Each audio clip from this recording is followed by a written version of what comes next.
Bienvenue à cette revue des marchés boursiers Cachemire du mardi 29 août. Bien, c'est du vert partout. Vraiment, on craint un atterrissage en douceur, croyez-le ou non, aux États-Unis. Même qu'on parle même plus de hausse possible de taux directeur en septembre. À tout le moins, on a plus d'espoir qu'on en avait là, peut-être quelques semaines où on ne voyait pas là, de baisse à l'horizon.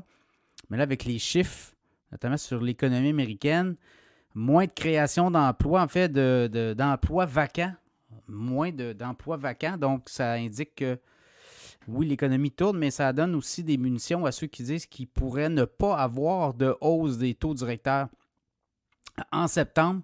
Donc, ça a donné beaucoup d'impulsion au marché boursier. Je regarde à Toronto, le TSX a pris 1,3 20 290. S&P 500, hausse de 1,5 4 997. Le Dow Jones en hausse de 0,9 34 852. Le Nasdaq, les technos roulent à fond de train, 1,7 de hausse, 13 943. Le baril de pétrole aussi en hausse d'1,10 81,20 Le Bitcoin explose de 7,5 28 040 et l'or aussi monte de 18,80 l'once d'or à 1965,60 US. Ben, le Bitcoin, l'histoire, c'est qu'il y avait une poursuite devant les tribunaux de Grayscale, qui est une espèce de plateforme de crypto. On a un fonds, 14 milliards de dollars là-dedans, où on veut le transformer en ETF, c'est-à-dire un fonds négocié en bourse pour en crypto-monnaie, évidemment, là, mais qui serait négocié à la bourse de New York et au Nasdaq.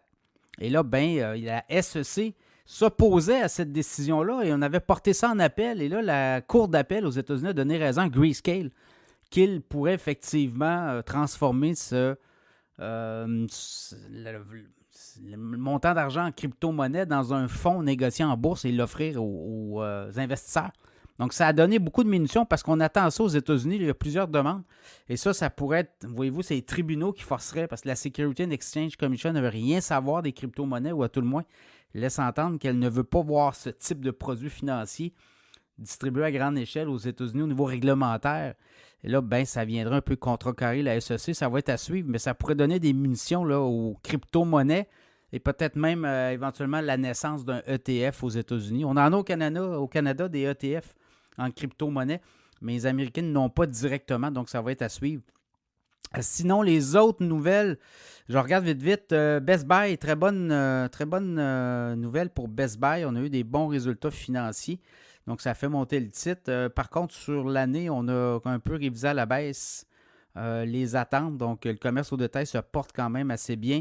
Sinon, des résultats de la BMO, Scotiabank aussi, la Banque Nouvelle-Écosse, des résultats qui n'ont pas été décevants puisqu'on a pris des provisions pour prêts beaucoup plus, des montants plus importants. Mais si on regarde un peu, les banques continuent à générer beaucoup d'argent.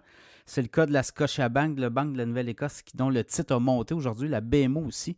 Donc, les banques canadiennes demeurent solides. Là, on s'en va dans un côté peut-être plus régime dans le cas des banques canadiennes. On en a parlé dans le podcast au cours des derniers jours.